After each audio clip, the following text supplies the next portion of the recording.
சற்று முன் கிடைக்கப்பெற்ற மிக முக்கியமான செய்தி ஒன்று வெளியாகி உள்ளது. செங்கோட்டையனுக்கு மீண்டும் அடித்த மிகப்பெரிய ஒரு அதிர்ஷ்டம். இரண்டாவது முறை டெல்லிக்கு செல்லக்கூடிய நிலையில் அவருக்கான தகவல் கிடைக்கப்பெற்றுள்ளது.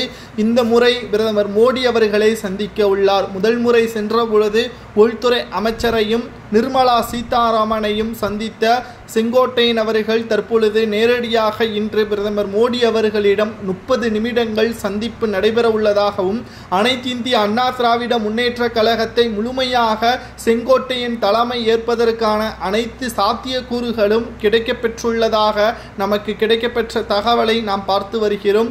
ஏற்கனவே நாம் கூறியிருந்தோம், செங்கோட்டையன் அவர்கள் எந்த ஒரு மோதலிலும் ஈடுபட மாட்டார், அனைவரையும் அன்போடு வரவேற்பார். சசிகலா, டிடிவி தினகரன், OPS, வைத்திலிங்கம் இவர்களை கட்சியில் மீண்டும் இணைப்பதற்கு எந்த ஒரு மறுப்பையும் தெரிவிக்க மாட்டார். ஆனால் எடப்பாடி பழனிசாமி போல் காலை வரக்கூடிய நபர் செங்கோட்டையன் கிடையாது. எம்ஜிஆர் காலத்தில் இருந்து ஜெயலலிதா அவர்களது மறைவிற்கு பிறகு அதிமுக செங்கோட்டையன் கையில் தான் செல்லும் என்று பெரிதளவில் எதிர்பார்க்கப்பட்ட நிலையில் சசிகலாவால் தான் இவர் மாற்றப்பட்டார் என்ற தகவலையும் நம்மால் பார்க்க முடிகிறது. ஆனால் யார் அந்த இடத்திற்கு வந்தால் சரியாக இருக்கும் என்பதை டெல்லி நன்கு புரிந்துவிட்டது. வருகின்ற சட்டசபை தேர்தலில் அதிமுகவின் தலைமை மாற்றப்பட வேண்டும். கொடநாடு வழக்கை வைத்துதான் எடப்பாடி பழனிசாமி அவர்களை மிரட்டி வருகிறது பாஜக என்ற தகவலை நாம் ஏற்கனவே பார்த்திருந்தோம். இதற்காகத்தான் பாஜகவின் கூட்டணிக்கு எடப்பாடி சம்மதம் தெரிவித்திருந்தார். ஏப்ரல் 6ஆம் தேதி தமிழகத்திற்கு வரக்கூடிய பிரதமர் மோடி அவர்களை நிச்சயம் எடப்பாடி பழனிசாமி அவர்கள் வரவேற்கிறாரோ இல்லையோ, செங்கோட்டையன் அவர்கள் வரவேற்பார். இந்த சந்திப்பிற்கு பிறகு அதிமுகவில் நடக்கக்கூடிய நிகழ்வுகள் அனைத்தும் மாற்றப்படும்.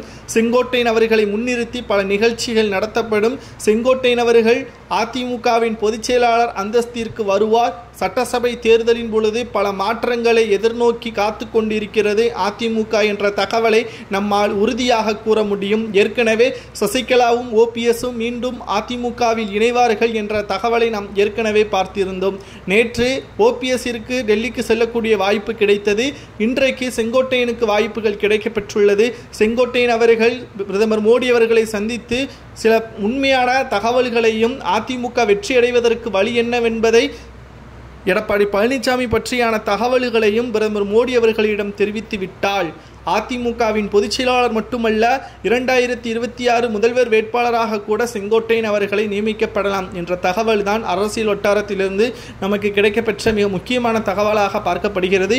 இன்று நடைபெற்ற சட்டசபை கூட்டத்தொடரில் கூட பார்த்திருக்கலாம், எடப்பாடியின் மிக முக்கியமான ஆதரவாளர்கள் செங்கோட்டையனிடம் இருந்து தனி